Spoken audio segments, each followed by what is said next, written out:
Hey guys, Brad from Vintage Axe Revival. Just wanted to show you something kind of cool. So I'm working on an axe for Houston. My buddy from California sent me the head. The head eye measures actually larger on the bottom than it does on the top. And the pattern looks as though this is the toe, this is, heel, and this is the toe. Should be opposite the way that it was forged, but it's not. So when I mount it on the handle, it's going to be mainly a display axe. So I'm not super worried about the strength of the wedging in this case. But the problem is that when you put the axe head on, it closes the kerf so tight that you can't get a wedge in there. And you end up with this tiny little wedge. There's nothing good about it. So I came up with an idea to use a tool that I just bought for sharpening to open up the kerf.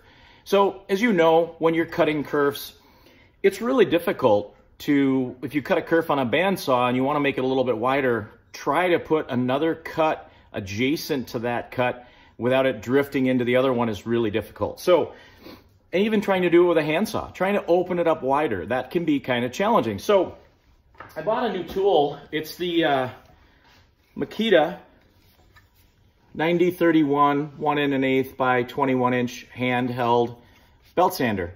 I've been using this a little bit for sharpening and doing more kind of extreme sharpening like this, which is a 25-degree, slightly convex edge that I normally can't do with my other tools outside of hand filing. And honestly, it's a lot of time that I don't want to take to do that. So not that I don't think it's the right thing, but anyways, so this thing works pretty cool. And it has this open side here. This is a brand new 40 grit belt.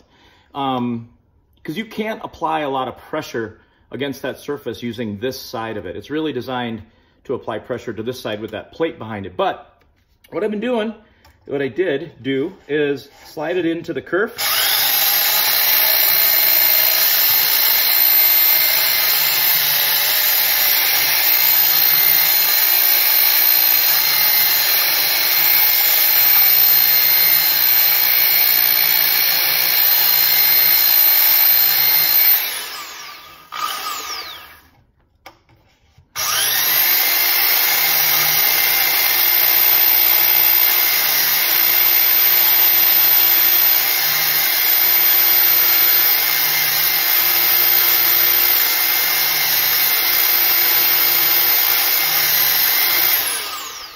And just incrementally making that kerf a little wider, okay? So now, when I put the head on the handle, so I want to make sure I do it correctly here, or incorrectly as it would be.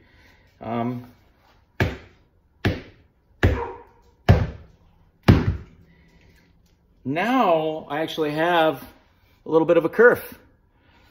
Prior to this, that center kerf closed up totally tight. You wouldn't have been able to squeeze a hair in there. So now I feel pretty good about that. I can get, you know, at least an 1/8 inch or a little larger 3/16 of an inch wedge in there. It'll look pretty nice and it'll be somewhat functional.